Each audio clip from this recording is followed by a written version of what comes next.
shock you. Over 12 million Africans were enslaved during the transatlantic slave trade, and religion was used as the primary tool to justify their captivity. Imagine the same Bible, the same Quran, and the same system of faith many of us revere today were the weapons used to strip us of our humanity. But how did this happen? Why does it still affect us today? Let us talk about it. How religion didn't just change the black community, it dismantled it. Let's go. Welcome to the ROD podcast, where we keep our foot on the neck of the oppressors. Hosted by June the NBIC, this is the place where truth meets knowledge. No sugarcoating, no holding back, just real talk about culture, spirituality, and waking up from the lies we've been told. Are you ready to open your mind and challenge the narrative? Hey, check this out. Did you guys know religion has always been at the center of human civilization? It's inspired revolution, untitled communities, and even sparked a global movement, but for black people, especially in Africa and the Americas. Religion has been a double-edged sword. It offered hope in the face of oppression, but it was always the very mechanism used to justify our enslavement, colonization, and the cultural erasing. Today we're going beyond the surface. We'll uncover how religion infiltrated black communities, erased our ancestral traditions, and replaced them with systems designed to keep us subdued, from African spiritual roots to the black churches in America. We'll break it down how these systems of faith has shaped, divide, and in many ways destroyed us. Strapped in, this going to be a journey. Are you dumb or are you dumb? Let's go. So before I start with you guys, I just want you to know that I came outside to play. And if you don't know who I am him, Junes the NBIC, head El Capitano for the ROD. The El Kebulan kidnaps are back, and that is a fact, and we outside. And today, we're going to talk about the collision of religion in the black community. I hope you guys are ready. Stay tuned. It's about to be a knocker.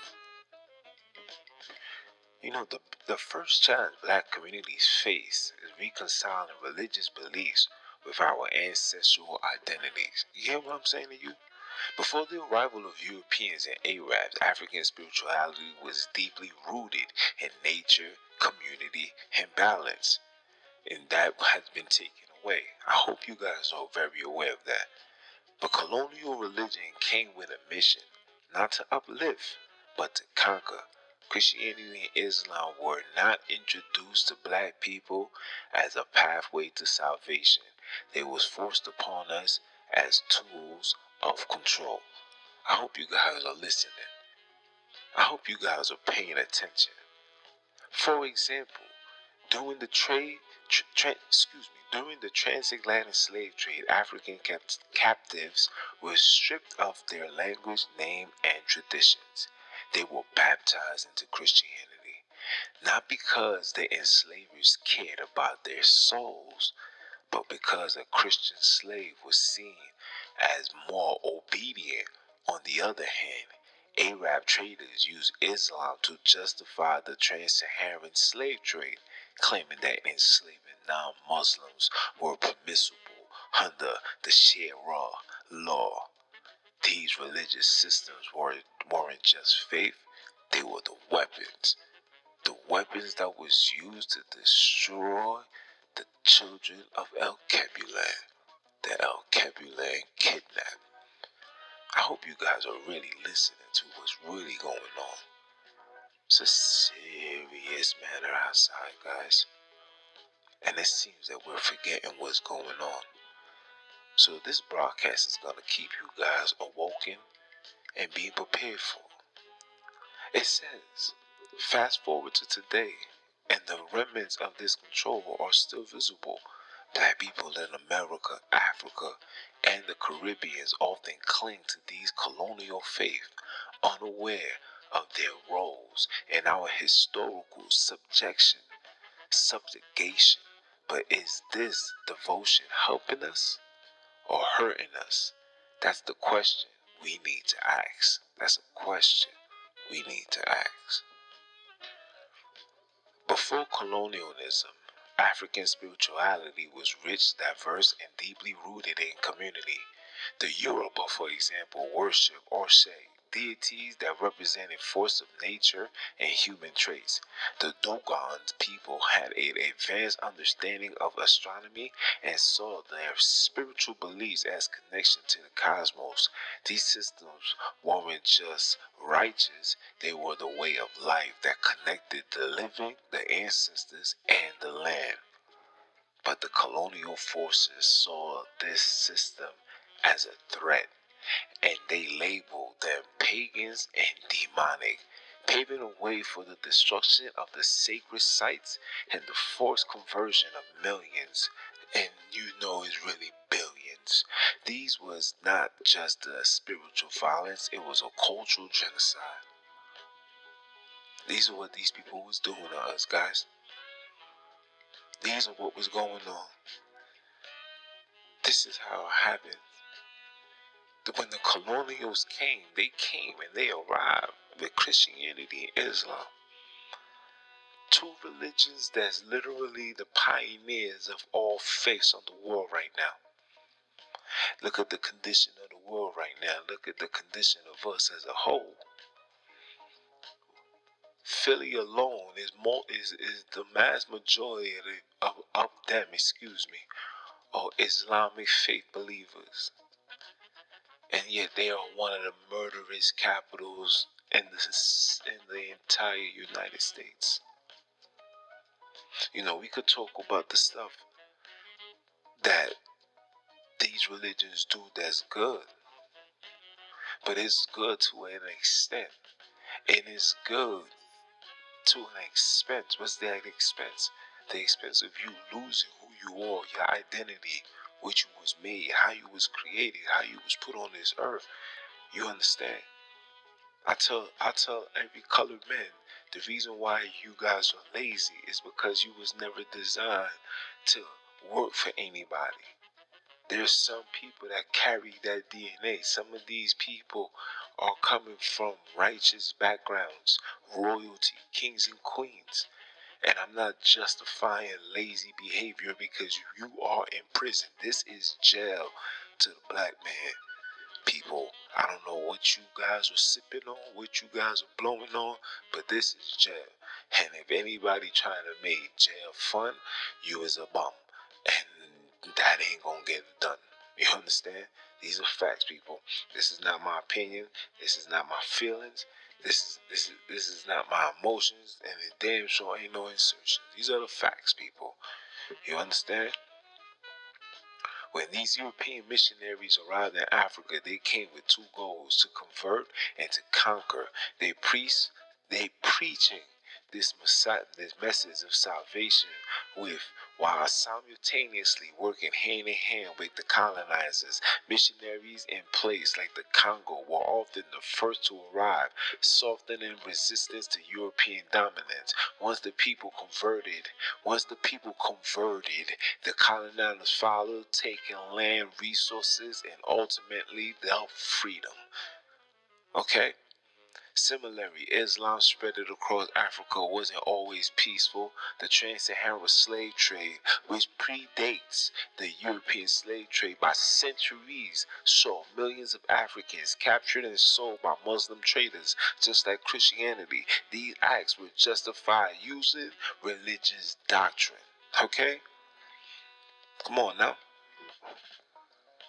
This is what's taking us down. We need to understand what the heck is going on. Why are we being so naive and so foolish to what's really going on? Why have you forgotten who you are? Why have you forgotten where you was taken from?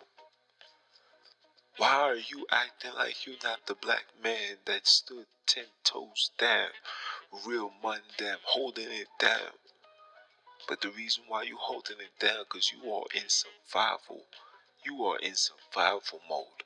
Your anger is because you surviving. Your frustration is because you surviving.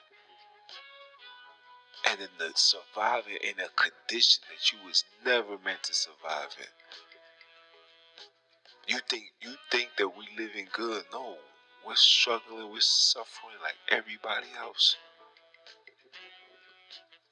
While the system, the machine, the conquerors, the oppressors are capitalizing and taking full advantage, and nothing changes but the mind of a black man.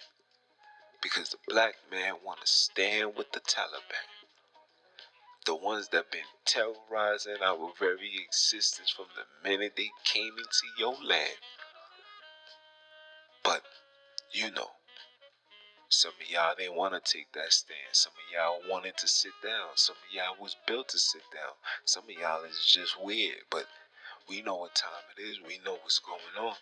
And only a fool is gonna act like during the transatlantic slave trade, religions played a central role in justifying slavery. Enslaving Africans were forced to convert to Christianity, and the Bible was weaponized against them.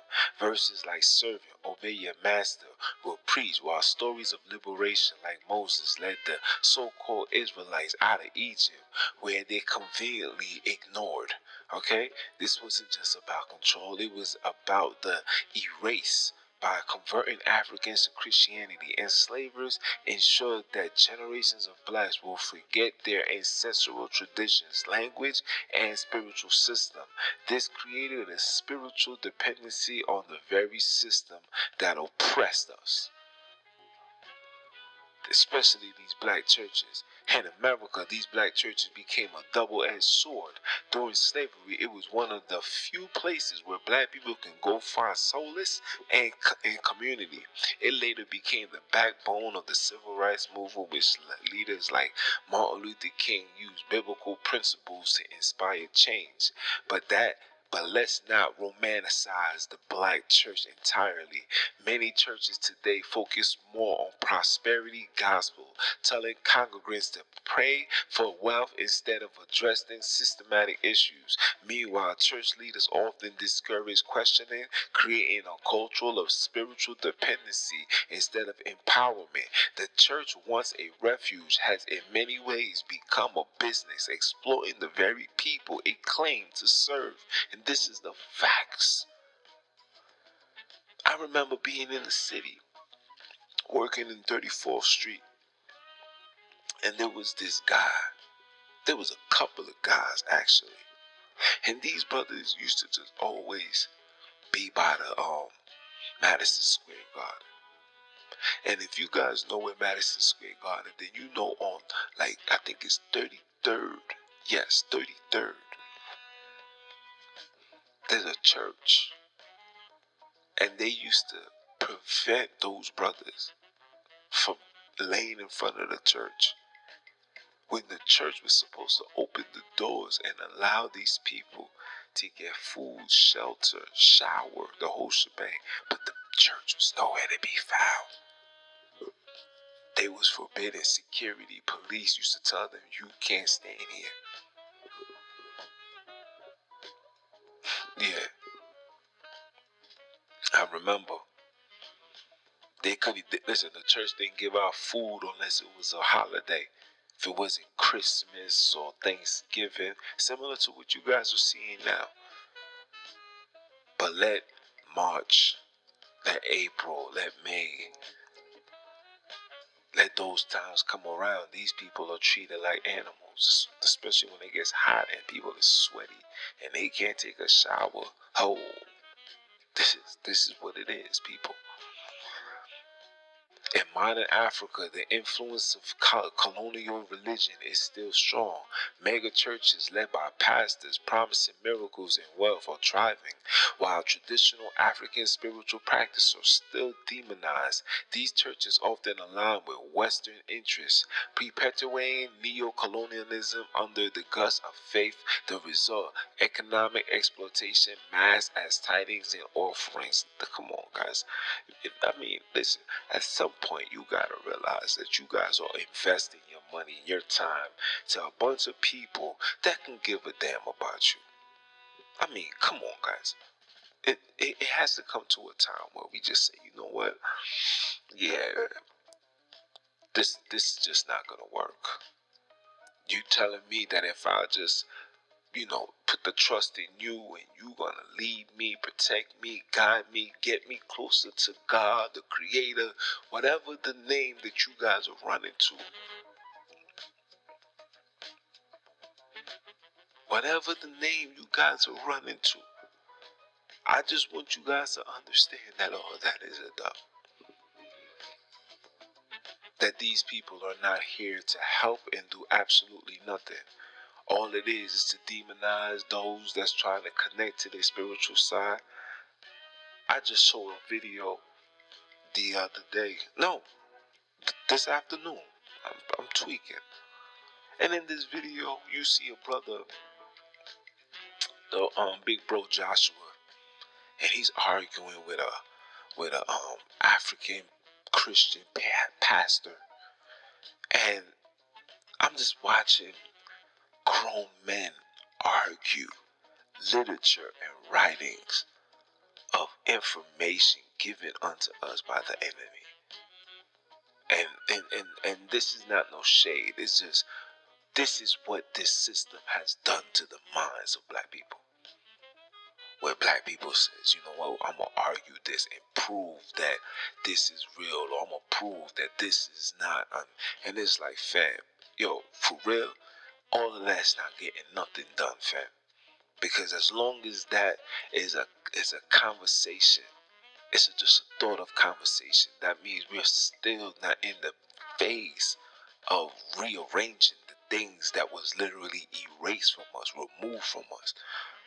Because if I come to a brother and I say, yo, brother, I need to do this, and somebody says, you gotta pray, Jesus is good all the time, or, you gotta have faith and all of this. If you see anybody that's in that mentality, these are the people that you gotta be worried about, because they are still subject to the foolishness. They're not there as far as want to be redeemed, want the redemption. They're not there. And it's because of these mega ass churches, whether it's on TV or whether people is actually attending this madness. But seeing two grown men argue European colonialism is probably the most, man. And the sad thing is, man, the number one target is the children and the women. They know that the men, whoever is subject to them, they probably gonna turn out weird, be homosexuals, the whole shebang. They ain't worried about that. They say, yo, man, you guys just stay over there. You feel me? Because they know that once you are in, you're gonna be converted. It's either you're gonna be spiritually broken, mentally broken, and your manhood is gonna get taken away. And I don't even mean on no fisherman activity. I'm just saying in general. When you see those that's devoted Christians or devoted into the word and devoted into things that's gonna so-called liberate us, when you see the characteristics, it's literally a trance of a little, how can you say this without being disrespectful? It's like a little chimpanzee trying to not realize that it's a chimpanzee in captivity. Like, you know, you can't. You know what I'm saying? It's like even the animals will know, like, nah, this ain't how it is. And they play dumb, before you know it, they snap. That's how we supposed to be. But because of religion puts you in a trance of, yo, I gotta stay like this, and realize that You gotta be in the front lines, men and women. This not even a gender thing. I mean, speaking to Mama Love, and she just broke it down and gave me an understanding of what, our sisters and our foremothers was doing in these wars when we was fighting for our independence. And it's like, is our people even gonna even consider doing something like that if need be? I gotta keep the hopes alive. I gotta keep I gotta keep everything on high. And hopefully they get the job done. And they sign up, and they know what's, the purpose and the reason. You understand? But these churches are attacking the black woman and the child. When you hear things like, perhaps one of the most overlooked impacts of religion on the black community is the betrayal of the black woman. In many pre-colonial African societies, women held positions of power as priestess, healers, and leaders. But colonial religion imposed patriarch systems that strip women of their autonomy. Christianity and Islam regulate women to subservient roles, teaching them to submit to male authority. Even today, black women often bear the fruit of religious teachings that prioritize male leadership and silence female voices. This is not just a spiritual issue, ladies. It's a social one, affecting everything from family dynamics to economic opportunities. And I know a lot of you guys are going to say, yeah, you're right. This is why, Kamala should have won. Kamala ain't one of us. Come to the reality that she's not one of us. Get over it, fam. She's just not one of us. And when you realize she's not one of us, then you're going to realize that there's other things you should be focusing on. Your priorities should be on, actually. And I always said, why does, religion give females such a bad name? Like when you read the book, right? When you become a scholar like myself and you read this book, you come to find out that there's a lot of disrespect that comes when it comes to women. For example, Eve is the reason why we die. Right? Mary slept with an angel. The ladies, the angels slept with women. But it was, what I'm saying? It's just so much thing. We committed adultery. We doing this. Women is doing that. I'm like, damn, no. And the only time where women is getting any verse is Proverbs 31. And even in Proverbs 31, it promotes her being nothing more than just a servant. When you read it, it's like, wake up, do this, do that before everybody up. You better be up to come cook dinner. So when we wake up, we got dinner. And it's like, whoa, hold on. Why are you disrespecting women like that? And then when I go and do the research, I see why they disrespect women like that. Because women are a power source that no man can stand without a woman. No woman can stand without a man. It's a power source. You understand? Like, it's a severe power source. And you gotta understand that. And it's not just the man and the woman. It's the man, woman, child, the children, the cousins, the aunties, the relatives. Guess what, people? If you are El Kebulain kidnapped, you are a relative. Okay? Our family bloodline goes back as far as communicating and know who we are, way past this division of religion and colonialism, this spiritual prison. And you know what I'm saying? Like we had a connection amongst each other. You was my homie, you was my this, you was my that. Some of us is related, some of us is killing family members. I mean, come on. Come on now. We cannot, and I repeat, we cannot allow these people to manipulate our minds and play with us like they are. You guys gotta understand that This religion is doing more damage to the black community than anything in front of us. Religion is doing more damage than drill music. The only difference between drill music and religion is doing things in closed doors, behind closed doors, or by hidden behind a political narrative. For example, Israel is bombing Gaza. It's because of what? It's a political situation under the guidelines of what? Religion. Because it was prophesied that the Israelites or the Israelis will be warring with the Persians, the Medes, the Iranians, etc., etc. The final prophecy. This is the final of it all. And when this war starts, World War III will be here. And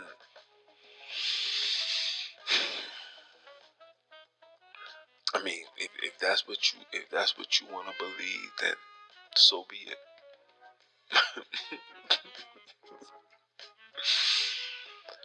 But on a serious tip, though, this ain't for us. We got work to do. We got families to save. You understand? No. I'm sorry. So where does this leave us, people? Religion has undeniably shaped the black community, but at what cost?